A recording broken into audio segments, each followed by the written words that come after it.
تا پرچم تو در دلم افراخته باشد، بگذار دلم پای تو جان باخته باشد. در عشق که یک منطقه زلزله خیز است، بگذار دلم خانگکی ساخته باشد.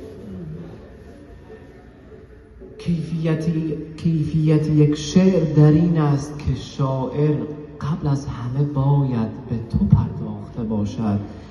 با عشق محال است که بوی تن او را یعقوب از این فاصله نشناخته باشد.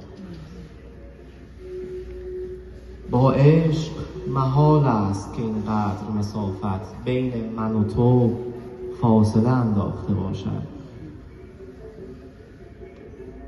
حالم شده چون تازه مسلمان شده ای که در بحث به یک فلسفه دان باخته باشد.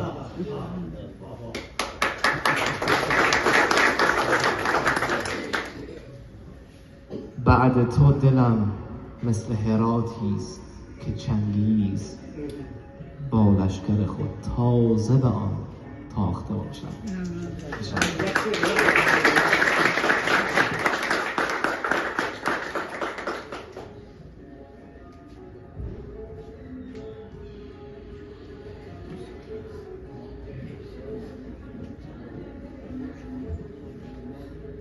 شاعر که کمی بی سر و سامان شده باشد، باید اثر عشق نمایان شده باشد.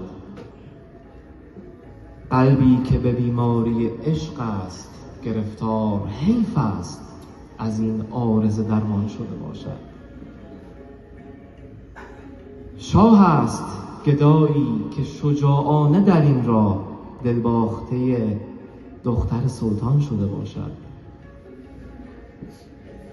سرچشمه آرامش و دلگرمی محض است خوابی که برای تو پریشان شده باشد.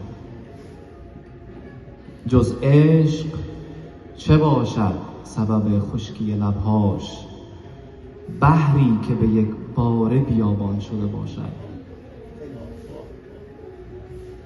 این ساختمان‌های بتون در دلم انگار با زلزله چشم تو ویران شده باشد. قلبم چقدر گرم محبت شده با تو، انگار نه انگار زمستان شده باشد.